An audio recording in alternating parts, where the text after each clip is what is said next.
तिथि है आज। जो लोग पूर्णिमा से शुरू करके कल्पवास करते हैं, पौषी पूर्णिमा से, वो आज उनका 1 महीना हो गया कल्पवास करते करते प्रयागराज में।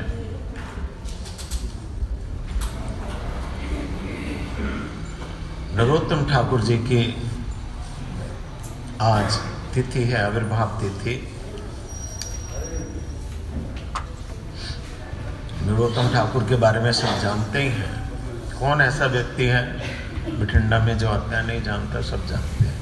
उनका कीर्तन होता है, अभी भूपेंद्र जी ने कीर्तन किया नहीं नरोत्तम ठाकुर का।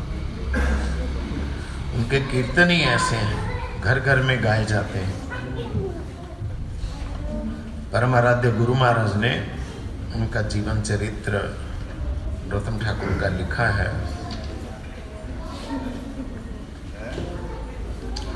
वो तो लंबा चरित्र है, हम थोड़ा बहुत आज की तिथि में स्मरण करेंगे, बाकी देखेंगे कल अगर थोड़ा हो सकेगा तो।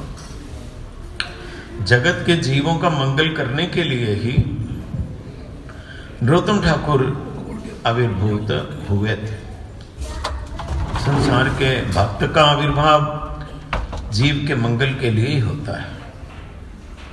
उनका जो जन्म स्थान है डिस्ट्रिक्ट राजशाही डिस्ट्रिक्ट है, और जगह का नाम है खेतुरी, गोपालपुर परगना। आज की तिथि में आविर्भूत हुए थे। अभी तो बांग्लादेश की क्या स्थिति है मुझे नहीं पता। जब गुरुजी ने मुझे जाने का वहां मौका दिया था तो सब कुछ था। वो जो प्रेम तली वो भी थी, नरोत्तम ठाकुर की भजन कुटी वो भी थी, उनका घर खेतुरी में जो उनका पिताजी का घर था वो भी था। बहुत बड़ी जगह है, बहुत बड़ी जगह, क्योंकि उनके पिता कृष्णानंद दत्त राजा थे, वहां के गोपालपुर परगना के राजा थे। उनकी माताजी का नाम था नारायणी देवी। वो नरोत्तम ठाकुर तो ब्राह्मण कुल में नहीं आए, अतः यहाँ गुरुजी ने लिखा है कि वो वैष्णव किसी भी कुल में उनका जन्म हो सकता है। इसलिए ये बात को बताने के लिए ही नरोत्तम ठाकुर कायस्थ कुल में आए थे, खत्री कुल में आए थे नरोत्तम ठाकुर। वैष्णव को प्राकृत जाति समझने से, प्राकृत मतलब वैष्णव को भगवान का दास न समझ के बाहर की कोई जाति आरोपित करके जो उसकी जाति है उसी से उसका परिचय रखने से क्या होता है? महापाप तो होता ही है। जहां लिखा नरक की प्राप्ति होती है, नरक की प्राप्ति होती है। वैष्णव लोग तो हमेशा अपने भगवान के साथ जो उनका संबंध है उस भाव में भावित होकर रहते हैं। वृंदावन के जो मठ इंचार्ज थे हमारे पुरी महाराज जी, तो यहां से एक विशेष व्यक्ति सनातन धर्म सभा के, उनको मैं ले गया वृंदावन। पुरी महाराज उनसे परिचित ही थे, आना जाना तो था ही, तो मैं ले गया। मैंने उनका परिचय दिया कि महाराज जी ये सनातन धर्म सभा के, इसको बंद करो, ये सनातन धर्म सभा के कैशियर हैं। मैंने परिचय दिया महाराज को कि महाराज जी आए, ये सनातन धर्म सभा के कैशियर हैं। अच्छा, उनको भी मैंने परिचय दिया महाराज के बारे में कि ये हमारे महाराज हैं पुरी महाराज, ये खत्री कुल में हैं, कपूर फैमिली में से थे ना महाराज जी, कपूर फैमिली में से हैं, और लुधियाना के हैं, हमारे पंजाब के ही हैं। मैंने बोला, इतना मेरा बोलना था। महाराज इतना गुस्सा हो गए मुझ पर, क्या बोलता है, क्या बोलता है, मुझे बोलते, आपको पता ही है कैसी उनकी टोन थी, क्या बोलता है। मैं कहा महाराज मैंने तो बताया। क्या बताया तुमने? बोलता है मैं लुधियाना का हूं, मैं कपूर फैमिली में से हूं। नहीं, मैं वृंदावन वासी हूं, बस यही याद रखना। बोलते वृंदावन वासी हूं, कोई मेरी कपूर फैमिली नहीं, कुछ नहीं, वृंदावन का वासी हूं। यह है साधु की स्थिति। इसलिए उनको इस प्रकार का कोई बाहरी परिचय देना भी ठीक नहीं है, बाहरी परिचय नहीं देना चाहिए। उधर वो महाराज के सामने तो नहीं बोले, वो जब अलग से आए तो मुझे वो भी गुस्सा हो गए। मैं क्या हुआ, अब मैंने तो आपका परिचय दिया। कहते हैं तुमने बोल दिया मैं सनातन धर्म सभा का कैशियर हूं, तुमने क्यों नहीं बोला मैं सनातन धर्म का अकाउंटेंट हूं? मरो, वो थे तो कैशियर ही हैं, तुमने ऐसा क्यों नहीं कहा? मैं कहा मुझे तो पता नहीं था, चलो सॉरी, जो भी हो गया। ऐसा होता है संसार के आदमी का, संसार के परिचय देने में ज्यादा उत्साह है। परमार्थ के आदमी का परमार्थिक परिचय देने में उत्साह है। अतः नरोत्तम ठाकुर के बारे में लिखा है कि ऐसा नहीं सोच लेना उनके बारे में। जब वो छोटे से थे नरोत्तम ठाकुर, उनके जहां वो गांव खेतुरी में जहां रहते थे, एक महाप्रभु के भक्त रहते थे, उनका नाम था कृष्णदास। वो इस प्रकार अनन्य भक्त थे महाप्रभु के, नरोत्तम ठाकुर का उनके पास आना जाना हो गया। कृष्णदास के पास उनके पास आना जाना हुआ तो वो हर समय भाव में भरे रहते थे। महाप्रभु के बारे में सुनाते कि महाप्रभु ने इस प्रकार नदियां में अवतार लिया है, और इस प्रकार उनके घुंघराले केश हैं, इस प्रकार सुंदर मुख है, इस प्रकार मुखड़े पे सुंदर ललाट पे ऊर्ध्वपुंड तिलक है, चरणों में ऐसे नूपुर हैं। सुबह जब वो निकलते हैं कीर्तन करते करते सब लोग मस्त हो जाते हैं, सब देखते हैं। इस प्रकार महाप्रभु के रूप का वर्णन वो उनके सामने में, महाप्रभु की लीलाओं का वर्णन, महाप्रभु के कीर्तन का वर्णन करते रहते। क्या बोलते हैं सुबह उदिल अरुण, क्या नहीं याद है क्या? एक जना बोलो, सभी बोलने लग जाते हैं, पता नहीं चलता। बोलो क्या? और देखो गौरंग जानता है। उदिलवारुण पूरब भागे, द्विजमणि गोरा अमनि जागे, ताथई ताथई बाजल कोल। मुझे जितनी लाइन की जरूरत है मैं उतना ही बोल रहा हूं। ताथई ताथई बाजल खोल, आगे गान गाना तहे झांझर रोल। इस प्रकार सुनाते हैं उनको कि वहां ताथई ताथई पे जो महाप्रभु हैं उनके चरणों के नूपुर बजते हैं। और इस प्रकार महाप्रभु नदिया की सड़कों पर, नदिया के मार्गों पर नाम संकीर्तन करते हुए निकलते हैं तो लोग सब मुग्ध हो जाते हैं।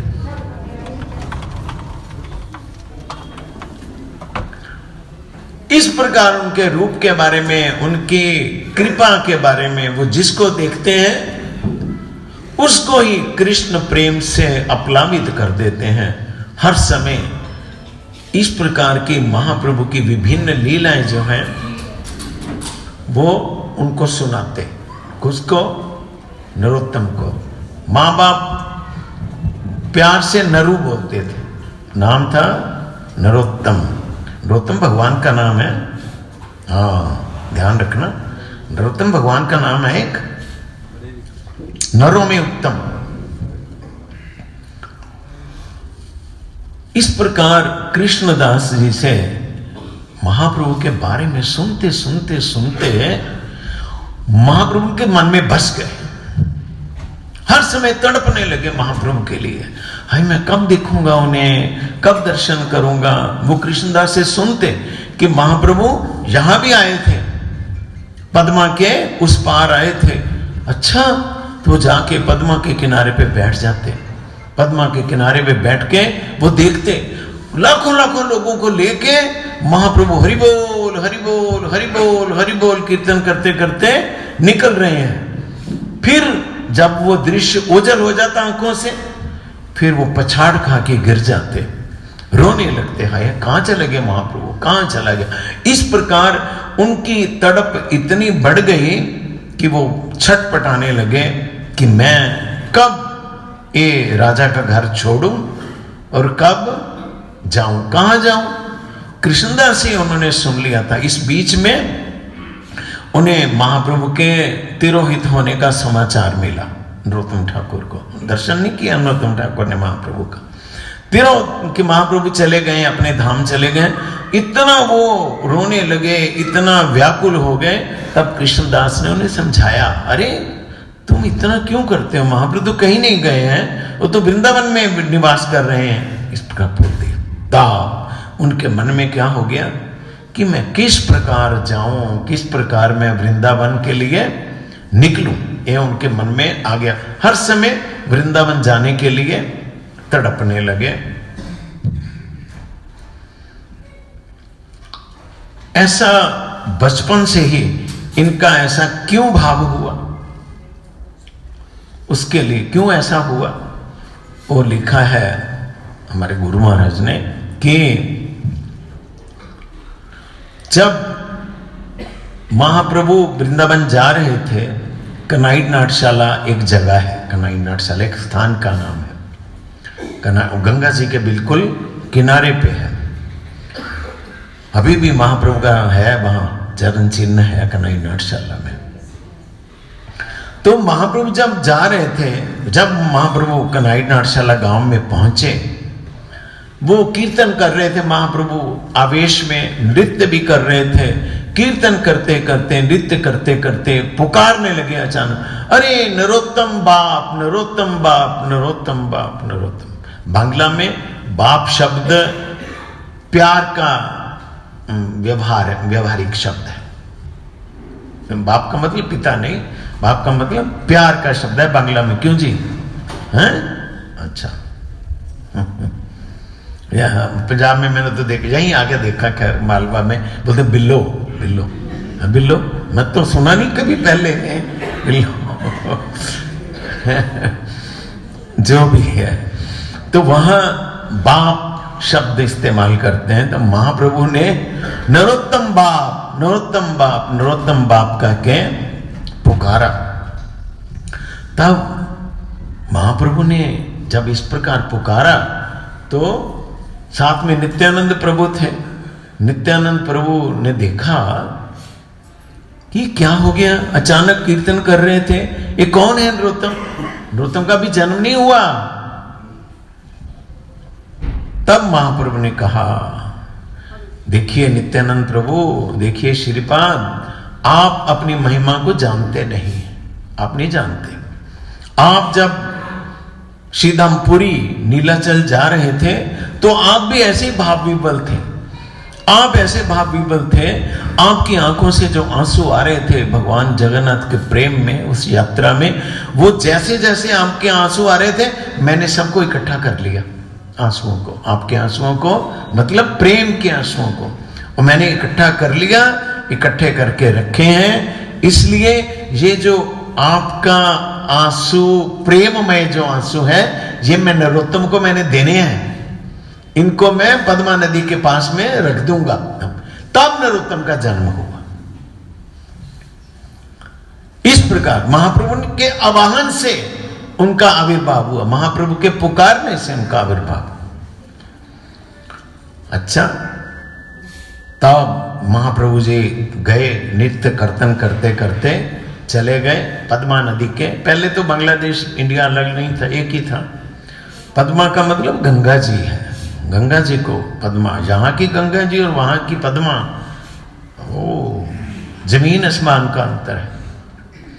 यहाँ का गंगा जी, बड़ी से बड़ी नदियां हमने देखी हैं, गंगा जी पटना में देखी है, कितना भागलपुर में देखा, कितना बड़ा विस्तार है, परंतु वहां मीलों है, मीलों मीलों चौड़ाई उसकी, समुद्र के मापिक 12-12 मील पुल है, 12-12 मील। इस प्रकार नदी है, हर साल उसमें वो आता है, फ्लड, बाढ़ हर साल ही आती पद्मा में। तो महाप्रभु गए, पद्मा में स्नान किया, स्नान करके नृत्य कीर्तन करने लगे। तब महाप्रभु ने पद्मा को कहा, ए पद्मा, ये लो, मैं तुम्हें कृष्ण प्रेम दे रहा हूं, ये ले लो, ये संभाल के रखना, मेरी धरोहर को, मेरी अमानत को संभाल के रखना। जब नरोत्तम आए तब उसको ये प्रेम दे देना। पहले से ऐसा कर दिया। नरोत्तम ठाकुर तो बाद में आए। तब पद्मा ने कहा, महाराज आपकी आज्ञा तो शिरोधार्य है, मुझे कौन पता लगे कौन नरोत्तम है? कहते बस मैं तुम्हें पहचान बता देता हूं। जिस दिन जो व्यक्ति आके तुम्हें स्पर्श करेगा, तुम में नहाएगा, तुम्हें आचमन करेगा, तुम्हारी भी तरंगे तुम्हारे बस में नहीं रहेंगी। इतनी उताल तरंगे उठेंगी तुम्हें, तो तुम समझ लेना कि यही नरोत्तम है। ये मेरा प्रेम उस नरोत्तम को दे देना। जहां रे परश तुम्ही अधिक उछलिया, जिसके परश करने से सही सोई नरोत्तम प्रेम तारे तुम्ही दिया, उसका नरोत्तम समझ के तुम प्रेम दान देना। जिस जगह में श्रीमन महाप्रभु ने उस प्रेम को, उस धरोहर को रखा पद्मा में, उस जगह का नाम है प्रेम तली। प्रेम तली अभी भी प्रेम तली है, बिल्कुल गंगा के किनारे पे, बिल्कुल। वो अभी जो वहां आश्रम है, आश्रम कहिए, जो भी मठ कहिए, वो उसकी सीढ़ियां वहां उतरती हैं गंगा जी में। लोग जितने जाते हैं, कितने लोग, लाखों, वहीं नहाते हैं। जब तिथि होती है नरोत्तम ठाकुर का आविर्भाव, तिरुभाव, लाखों लाख लोग वहीं नहा के फिर नरोत्तम ठाकुर के घर में जाते हैं। वहां एक परिवार है उड़ीसा का, शायद जहां तक मेरे ख्याल है, ब्राह्मण परिवार, वही उस गृहस्थ हैं, वो मैनेज करते हैं। गृहस्थ के घर हैं, 2 मंजिला है, आया गया जो अतिथि है वहां ठहर सकता है, ठहराते। हमको तो ठहराया उन्होंने। सबसे अच्छा क्या लगा मुझे वहां जाके, हम रात को पहुंचे 1:30 बजे, इतनी रात हो गई रास्ते में। वहां पर जब एंटर किए तो दीवार में गुरु जी का चित्रपट देखा, इतना बड़ा लगा, गुरु जी का और परम गुरु जी का। ये देख के मुझे लगा बहुत अच्छा लगा, बहुत अच्छा लगा। तब वो जो जगह है, वो उड़ीसा के पंडित वो घूमने गए थे वहां बांग्लादेश में, नरोत्तम ठाकुर का खेतुरी धाम दर्शन करने के लिए। दर्शन से ही, धाम दर्शन से इतने आकर्षित हो गए, वो कहते हैं घर नहीं वापस जाना, हमने वापस नहीं घर में गए उड़ीसा, वहीं रह गए। परिवार को वहां बुलाया और वहीं बसने लगे। इस प्रकार ये जो महीना चलता है, वहां रिवाज है, वो उड़द का आटा होता है ना, मां का आटा, वो तो बाजार में मिलता है, पिसा हुआ, उसकी रोटी बनाते हैं। उड़द के आटे की रोटी, और मिट्टी के तवे पे इतनी बड़ी वो रोटी, वो बैंगन के भरते के साथ खाते हैं। जो भी है, जगह जगह का है रिवाज। तो वो अभी भी उस जगह वो लगा हुआ है प्लेट, वो पत्थर, प्रेम तली है उसका नाम, प्रेम तली है। तब नरोत्तम ठाकुर अभी 12 साल के ही थे, तो नित्यानंद प्रभु ने उन्हें स्वप्न में दर्शन दिया और देकर कहा कि देखो, तुम जाओ, पद्मा के पास जाओ और जाके वहां पर कृष्ण प्रेम ले लो, अकेले ही जाना। जैसे ही नरोत्तम ठाकुर गए पद्मा में, वैसे ही जैसे महाप्रभु ने कहा था, उताल तरंगे उठने लगी और पद्मा ने प्रकट होके नरोत्तम ठाकुर को कृष्ण प्रेम प्रदान कर दिया। कृष्ण प्रेम जब मिला, कृष्ण प्रेम का नशा पान करके उन्मत्त होकर अब वो क्या करें, वृंदावन में दौड़ना चाहते हैं नरोत्तम ठाकुर। किस प्रकार वृंदावन जाऊं, किस प्रकार वृंदावन जाऊं। घर वालों की निगाह है, उन्होंने और भी ज्यादा निगाह कड़ी कर दी है कि बच्चे के हालत अच्छे नहीं है। घर वालों ने सोचा, माँ ने सोचा, पिताजी ने सोचा, इसे कोई जब से ये पद्मा में नहा के आया, इसे कोई बाहर की प्रेत ने क्या बोलते हैं, बाहर की हवा ने, ऐसा बोलते हैं क्या, पकड़ लिया है बोलते हैं। नाना प्रकार के ओझों को दिखाया, कोई फर्क नहीं पड़ा। तो नरोत्तम ठाकुर भी रघुनाथ दास गोस्वामी की तरह शांत हो गए। पहले उनके अंदर की जो तड़प थी वो देख के माँ को बोलते हैं, माँ मैं, मेरे बस में नहीं है जी। वो कहती मैं देखती हूं तू घंटों रोता ही रहता है, तू घंटों नाचता ही रहता है, तू घंटों हंसता ही रहता है, तुम्हें अपनी सुध बुध ही नहीं रहती, सारा दिन कुछ खाता ही नहीं है। कहता क्या करूं माँ, क्या करूं। एक नन्हा सा बालक जो कृष्ण प्रेम मुझे मिला है वो आके मेरे हृदय में घुस गया है, वही मुझसे सब कुछ कराता है, मुझे हंसाता भी वही है, रुलाता भी वही है, नचाता भी वही है, मेरे बस में नहीं है। माँ ने तो सोचा बस पगला गया हमारा बेटा, पगला गया। और नरोत्तम ठाकुर घर से निकलने का बहाना ढूंढने लगे, कैसे जाऊं घर से। रघुनाथ दास गोस्वामी के तरह वो थोड़े स्वस्थ हुए और कामकाज में ध्यान देने लगे। कामकाज मतलब पढ़ने में ध्यान देने लगे।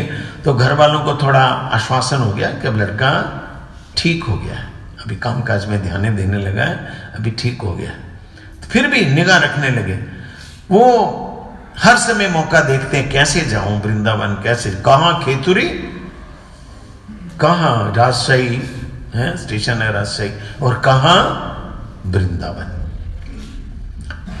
वहां जो इनके पिताजी थे कृष्णानंद दत्त, उनको वार्षिक कर देना पड़ता था। वहां का जो मुसलमान राजा था, मुसलमान जगीरदार जो था, उसको वार्षिक कर देना पड़ता था। तो इसलिए संपर्क था।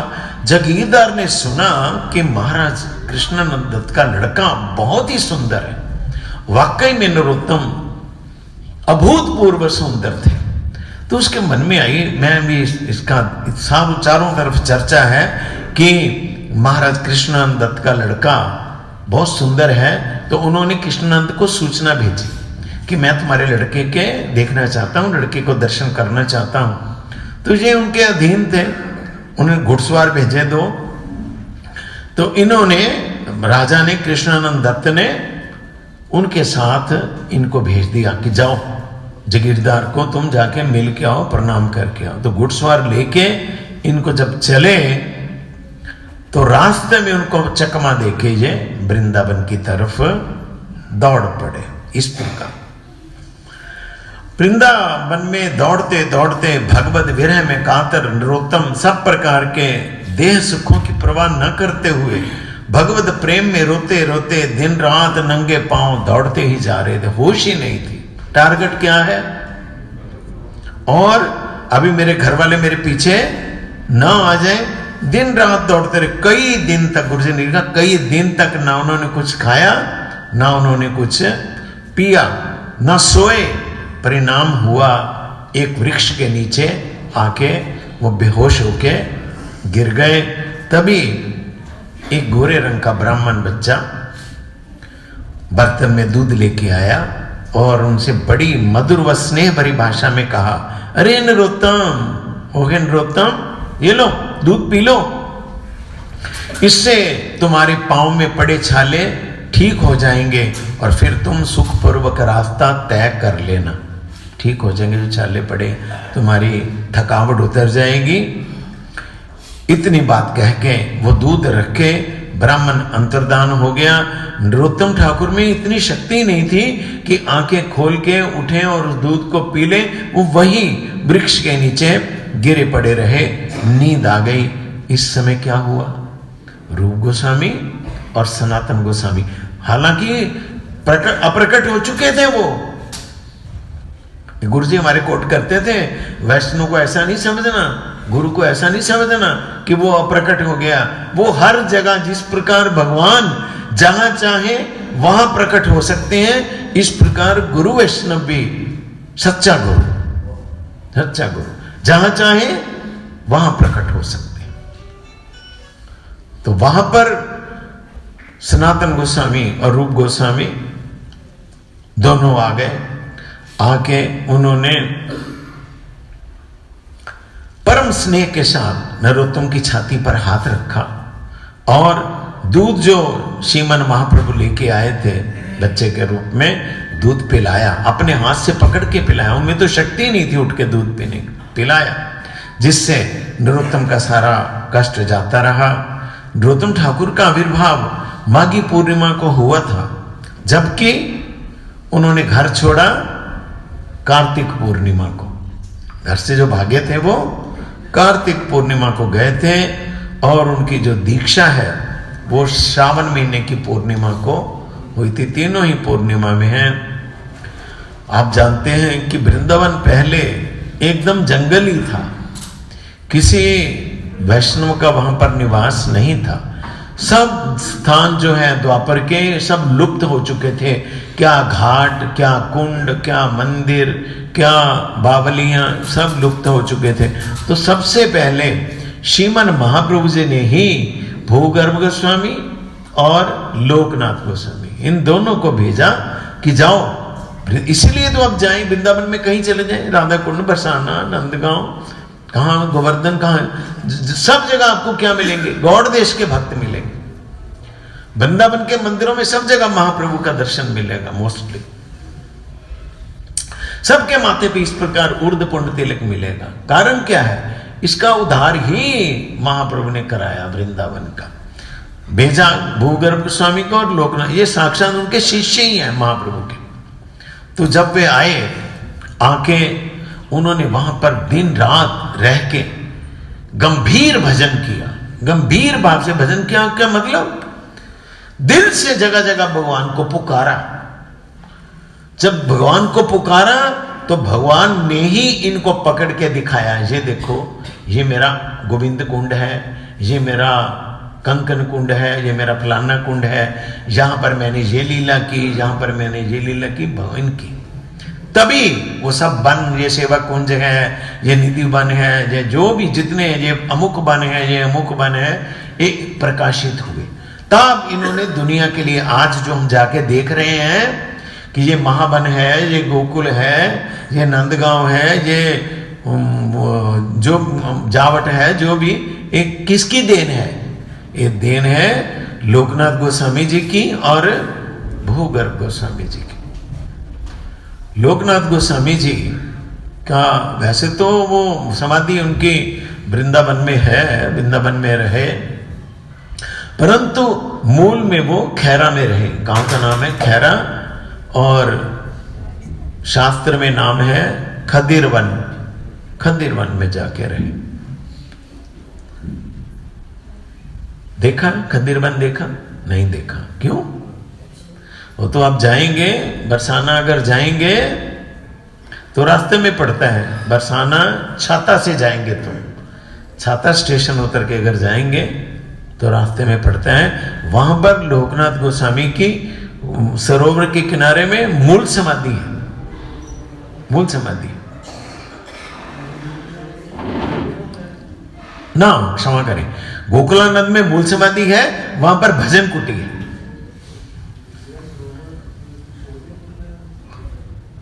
किशोरी कुंड थोड़ा दूर है। जो बिल्कुल भजन कुटी के किनारे है वो किशोरी कुंड नहीं है। किशोरी कुंड दूसरे गांव में। तो वहां वो रहने लगे लोकनाथ गोस्वामी। इतना दृढ़ भजन किया महाप्रभु की आज्ञा के अनुसार। सब वृंदावन के तीर्थ, लुप्त तीर्थ जो थे उनका उद्धारण किया, उनको प्रकाशित किया। और काम क्या? दिन रात भगवान के भजन में रहना, दिन रात, न सोना, खाना पीना, नाम मात्र, नाम मात्र। नरोत्तम ठाकुर का देखिए कैसे आयु गुजार दी, सोचना मुश्किल है।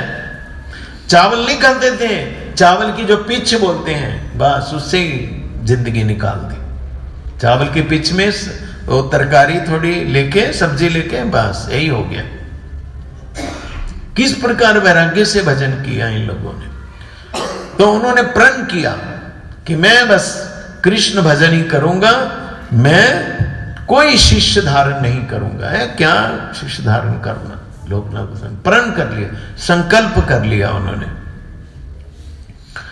तो नरोत्तम ठाकुर राजकुमार, नरोत्तम ठाकुर तो नाम नहीं हुआ, नरु राजकुमार कितने दिनों में दौड़ते पड़ते गिरते पैरों में छाले होते होते आके कहां पर आ गए हैं? नहीं खतिरबंद में नहीं आए, वो आए मथुरा के विश्राम घाट में, मथुरा के विश्राम घाट में आके गिर गए। इधर में वो आए, उधर में जीव गोस्वामी कहां रहते थे? हाँ, वृंदावन में राधा दामोदर तो अभी हुआ, उन्होंने प्रकाशित किया, पहले तो बनी था। उधर जीव गोस्वामी को सपना आ गया कि नरोत्तम आ गया, जीव गोस्वामी को सपना। उन्होंने अपने 2 दूत भेजे, जाओ विश्राम घाट पे नरोत्तम आया, उसको लेके आओ। पहले कभी मिले नहीं, पहले जानते नहीं, तो आके उन्होंने नरोत्तम को कहा कि हमको जीव गोस्वामी ने भेजा है, क्योंकि सनातन गोस्वामी और रूप गोस्वामी तो जा ही चुके थे। तब जीव गोस्वामी ने उन्हें अपने पास बुलाया, देखा नौजवान लड़का इतना सुंदर, इसकी देह को क्या हो गया, काली पड़ गई देह, इतने दिन से खाया नहीं, हवा के चलने से गिरता है, इस प्रकार जीर्ण शीर्ण शरीर हो गया। उन्होंने अपने पास पहले बड़े प्यार से रखा, उपचार कराया, उनको स्वस्थ किया, शरीर को ठीक किया। ठीक करने के बाद फिर उनको कहा, देखो अभी जाओ ब्रज के नाना प्रकार के जो वैष्णव हैं, नाना प्रकार के जो साधु हैं, उनका जाओ दर्शन करके आओ। जीव गोस्वामी ने भेजा। ये कहां से क्या मिलता है? ऐसा नहीं बोला कि तुम ऐसा करो ऐसा करो, नहीं, जो वैष्णव हैं, वैष्णवाचार्य लोग हैं, बड़े बड़े महात्मा, जाओ उनको प्रणाम करके आओ। यही गुरु का लक्षण होता है। गुरु आगे उनके ऊपर जो गुरु वर्ग है उनको प्रणाम करने में तुरंत लगा देते हैं। हम लोग यहां से 4-5 आदमी, 4 थे शायद, वहां गए कलकत्ता में। परमाराध्य गुरु महाराज जी अपने कमरे में बैठे हुए थे, कमरा खुला था। गुरु जी टेबल पे बैठे कुछ लिख रहे थे। जैसे ही जाके दहलीज जो है दंडवत किया, गुरु जी हमको देख के खड़े हो गए, लिख रहे थे, देख के हमको मतलब दंडवत करके ऊपर उठने नहीं दिया, उठे ही तो गुरु जी खड़े हो गए। आप लोग आया इतनी दूर से, चलो पुरी गोस्वामी महाराज के पास चलो, उनको प्रणाम करके आओ।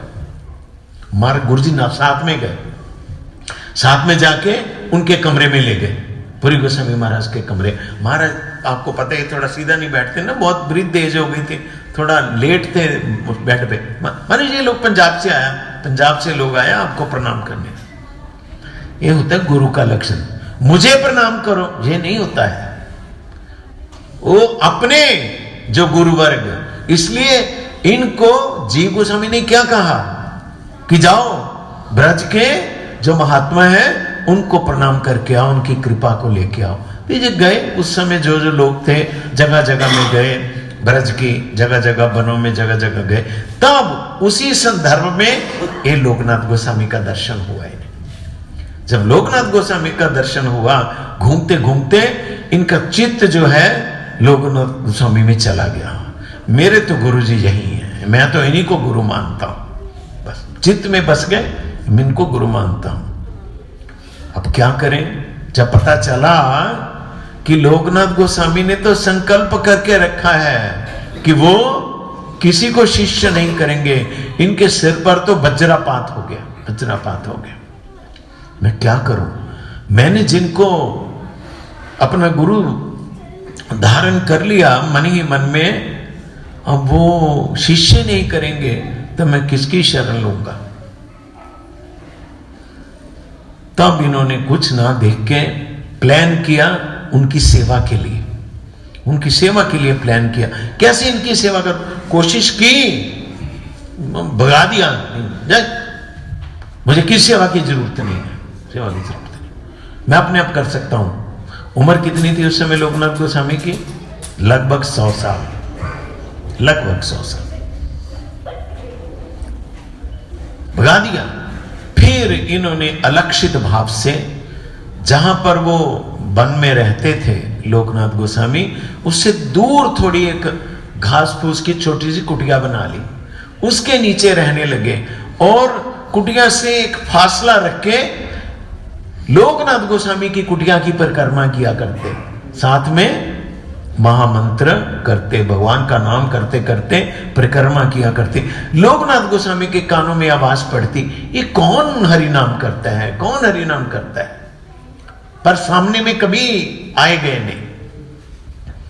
तब अब जानते हैं कि लोकनाथ गोस्वामी सुबह जंगल में जब शौच जाते तो इनको पता चल गया, तुझे वो तो सुबह जाते 4 बजे, ये 3 बजे उठ के उस स्थान पर चले जाते, स्थान पर जाके उसको परिष्कार करते हैं, साफ करते हैं, साफ करके उसको पास में पानी का वो होता है कटोरा, पानी का कटोरा रखते हैं और मिट्टी भी छान के, छनी हुई मिट्टी रखते हैं कि उनके हाथ में ना लगते हैं, उनके मार्जन के लिए।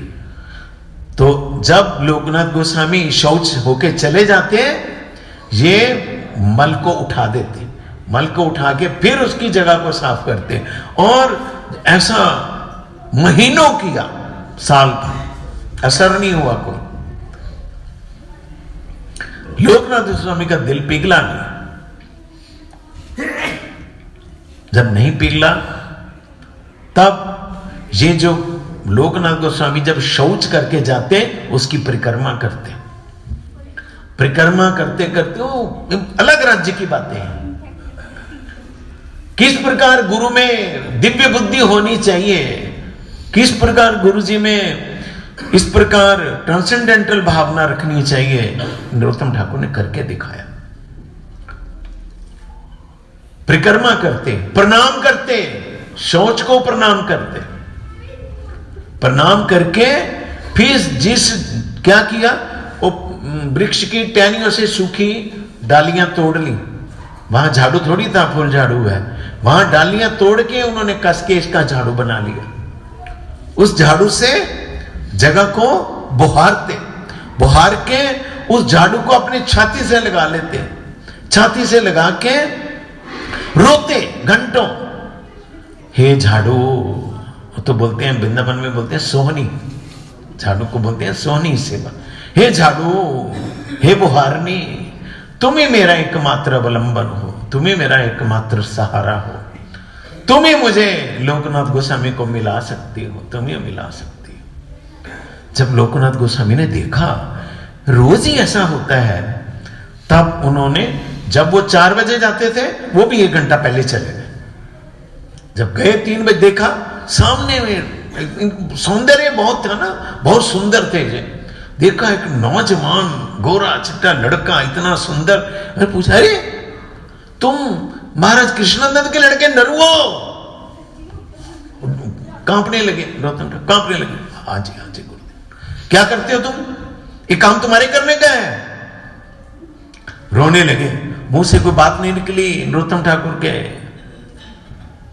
तब उन्होंने प्रार्थना की, हे गुरुदेव, मैं आपको दिल से अपना गुरु मान चुका हूं, मैं अपने आप को समर्पित आपको पास कर चुका हूं, अतः मुझे दीक्षा दीजिए, हरिनाम मंत्र दीजिए।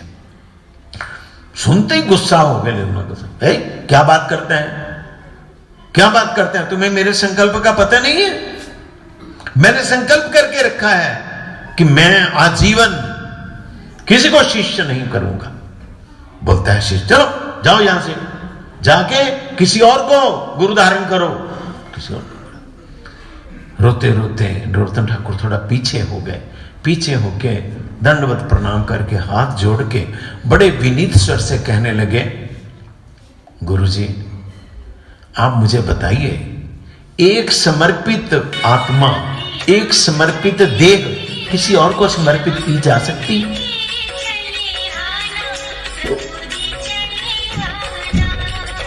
मैं तो अपनी आत्मा को, अपने शरीर को आपको समर्पित कर चुका हूं।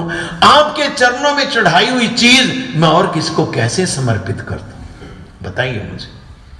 चुप कर गए लोकनाथ गोस्वामी। थोड़ा दिल पसीजा, पर बाहर से शो नहीं किया। फिर कहा, देखो सुनो मेरी बात, आदमी, क्यों तुम मुझसे दीक्षा लेना चाहते हो? क्यों हरि नाम लेना चाहते हो? आदमी गुरु धारण करता है भगवान का प्रेम प्राप्त करने के लिए, तभी तो मंत्र धारण करता है, तभी दीक्षा लेता है। तुम मुझसे मंत्र लोगे कृष्ण प्रेम धारण करने के लिए, जिस काम के लिए तुम्हें मंत्र चाहिए वो तो तुम्हें पहले ही कर लिया है, पहले ही हो गया तुम्हारा। नहीं, कैसे हो गया? महाप्रभु ने जो जिस कृष्ण प्रेम की प्राप्ति करनी थी तुम्हें मंत्र जप करके, वो तो तुम्हें महाप्रभु ने ऑलरेडी बना ही दे दिया। तुम्हें तो कृष्ण प्रेम पहले ही प्राप्त हो चुका है। नरोत्तम ठाकुर ने चरण पकड़ लिए लोकनाथ गोस्वामी के, प्रभु आप मेरी वंचना मत कीजिए। कृष्ण क्या, कृष्ण प्रेम क्या, मैं कुछ नहीं जानता, कुछ नहीं जानता। मुझे केवल मात्र आपके चरणों का सहारा चाहिए, केवल मात्र आपके चरणों में मैं समर्पित हूं। मैं नहीं जानता, मैं भगवान को नहीं जानता। इस प्रकार होना चाहिए गुरु जी के प्रति भाव। मैं भगवान को नहीं जानता हूं, आपको ही जानता हूं बस। भगवान के कहां अप्रोच हो गई हमारी? गुरु जी तक की अप्रोच नहीं हो पाती तो भगवान से अप्रोच क्या होती? जब देखा लोकनाथ गोस्वामी ने, ये तो दया आ गई उनको। बहुत बात है बीच में, दया आने पे उन्होंने श्रावणी पूर्णिमा तिथि में कहा, ठीक है जाओ स्नान करके आओ। तब नरोत्तम ठाकुर स्नान करके आए और उन्होंने इन्हें मंत्र दीक्षा प्रदान की। मंत्र दीक्षा के बाद में क्या क्या हुआ, क्या क्या नरोत्तम ठाकुर के साथ लीलाएं हुई हैं, समय आज्ञा नहीं देता है। कल देखेंगे अगर मौका मिला तो। समय हो गया। वांछा कल्पतरुभ्यश्च कृपा सिंधुभ्यश्च पतितानंग पावनेभ्यो वैष्णवेभ्यो नमः।